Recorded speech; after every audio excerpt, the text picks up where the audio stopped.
La ciudad que vio nacer a Mario Alberto Kempes, el matador, también Belleville se transformó por ley en la capital nacional de la pelota de fútbol. Belleville es conocida en todo el mundo por este dato. Estamos hablando de la década del 50, ¿no? Hasta ese momento el fútbol se jugaba con pelotas de tiento que vinieron desde Inglaterra.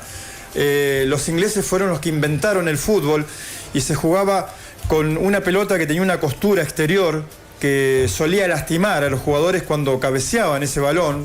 Realmente, si tenías la mala suerte de cabecear donde estaba el tiento, bueno, la ibas a pasar muy mal, ¿no? Y ahí aparecieron, estamos hablando de los principios de los 50, Luis Polo, Antonio Tosolini y Juan Balbacera, que inventaron la pelota con válvula de inflado y costura interna, logrando que la pelota de fútbol sea segura y perfecta.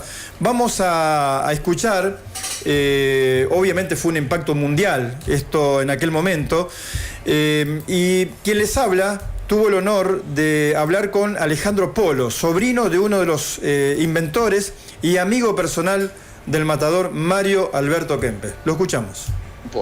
Alejandro Polo, estoy vendiendo pelotas. Me dedico al negocio que se dio el destino de que venga por parte de mi viejo, que era cuñado del inventor de la pelota, y bueno, y yo con el tiempo me metí en esta.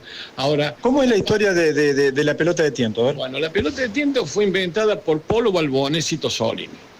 Fue Polo el principal impulsor, buscó a los socios, que era Tosolini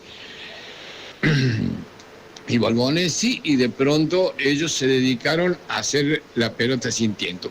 Tardó mucho en desparramarse, porque era mucho el trabajo que había con el asunto de la costura a mano. La válvula era la válvula invisible que se había inventado.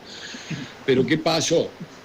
Ellos vendieron una franquicia a España y allá ellos lo desparramaron en Europa. Pero siempre quedó el invento de acá de Belleville, porque fueron ellos los que realmente inventaron la válvula.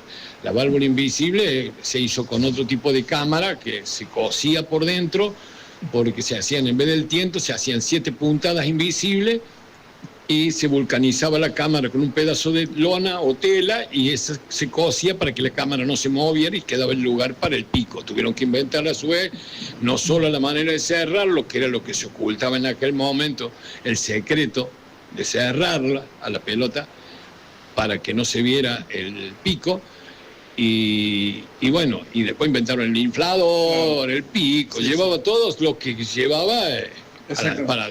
Y forma parte de la historia del fútbol argentino, porque con esta pelota se jugaban en la época en la cual el fútbol no era rentado, era totalmente amateur en Argentina. Se jugó hasta casi la década del 50, ¿no? Sí, se jugó, con tiento se jugó, y yo conocí gente de Buenos Aires que me dijo que jugaron hasta el 50 y hasta el 60 todavía existía alguna pelota, porque acá en realidad no se podía fabricar en cantidad.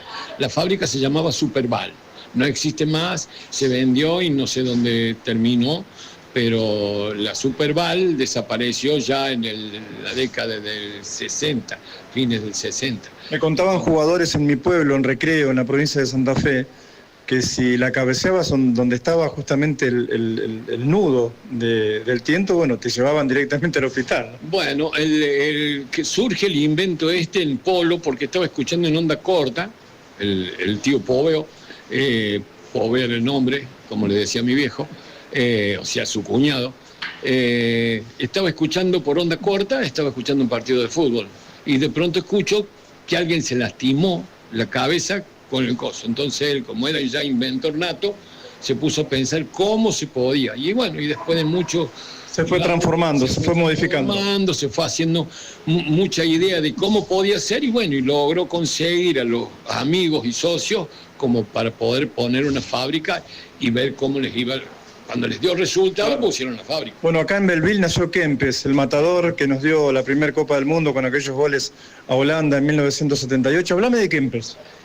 Bueno, Kempes acá era un ídolo, porque él nace en el Club Talleres, pero después juega en el Bell. Yo soy del Bell y resulta que yo lo he visto jugar y tenía una fuerza y una velocidad que era imparable. O sea, yo tengo una anécdota de verla yo en la pequeña tribuna que en aquel momento tenía el Bel, que un día para pararlo le rompieron la camiseta de punta a punta porque lo agarraban y así mismo hizo el gol porque él jugaba de 10, porque él era... Para el fútbol que había acá era para 10. El flaco Menotti lo hizo un 10-9, ¿no? Claro, después él realmente tenía alma de 9, por la fuerza que él tenía y por lo demás. Aparte, era un desperdicio para ponerlo de 10 porque en realidad él rendía de 9.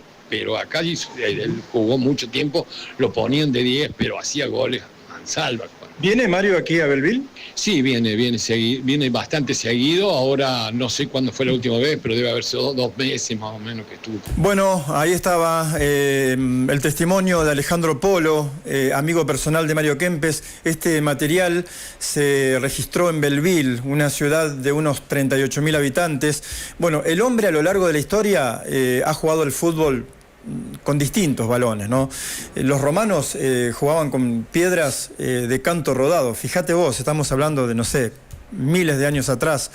Los chinos lo hacían con vejigas de cerdo. Inflaban las vejigas y en el botón le hacían un nudo y con eso jugaban al fútbol.